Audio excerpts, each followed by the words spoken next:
పెద్దవాళ్ళు అడిగారు, నాన్న ఈ ప్రపంచంలో ఉన్న మెరకల్ ఏంటో చెప్పండి, the best miracle in the world చెప్పండి, అమేజింగ్ మెరకల్ అన్నప్పుడు ఓ బాబు చెప్పండి ల్యాప్టాప్, మరో బాబు స్మార్ట్ ఫోన్, మరో బాబు ఐఫోన్, మరో బాబు చెప్పండి మా మదర్ అన్నాడట. అదేంటి మీ మదర్ ఎలాగ ప్రపంచంలో సూపర్ న్యాచురల్ మెరకల్ ఎలా అవుతుంది అంటే, అవును బాగా ఆలోచన చేయండి.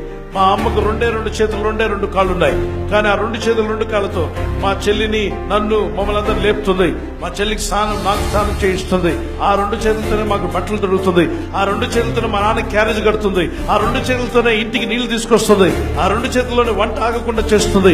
ఆ 2 చేతులతోనే మధ్యాహ్నం లంచ్ చేస్తుంది, రాత్రి డిన్నర్ చేస్తుంది. ఆ 2 చేతులతోనే పోస్ట్ మ్యాన్ వస్తే ఆ లెటర్ అందుకుంటుంది. ఆ 2 చేతులతోనే అన్ని సేవలు చేస్తుంది మా అమ్మ. మా అమ్మ చేతులు ఎప్పుడు ఆగిపోవు. సెల్ ఫోన్ కి బ్యాటరీ అయితే ఆగిపోతుంది, ఐఫోన్ కి బ్యాటరీ అయిపోతే ఆగిపోతుంది, మరి ల్యాప్టాప్ కి బ్యాటరీ అయిపోతే ఆగిపోతుంది ఛార్జింగ్ చేయకపోతే. మా అమ్మ ఇప్పుడు ఆగలేదన్నాడు.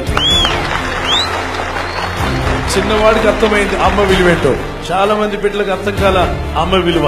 అందుకే అమ్మతో మాట్లాడిన వాళ్ళందరూ కూడా ఈ ప్రసంగం అయ్యాక తప్పక ఫోన్ చేసి, మమ్మీ లాస్ట్ గా ప్రసంగం విన్నాను, నిన్న ఒకసారి నన్ను జ్ఞాపకం చేశారు, వండర్ఫుల్ మదర్, నువ్వు మాకెంతో మేలు చేశావు, నిన్ను దేవుడు బహుగా దీవించుగాక, నీ అక్కర్లు తీర్చునుగాక, నీకు ఏం అవసరం ఉందో చెప్పు, నేను కొనిస్తానని చెప్పి మీరు కొని ఇచ్చుదురు గాక.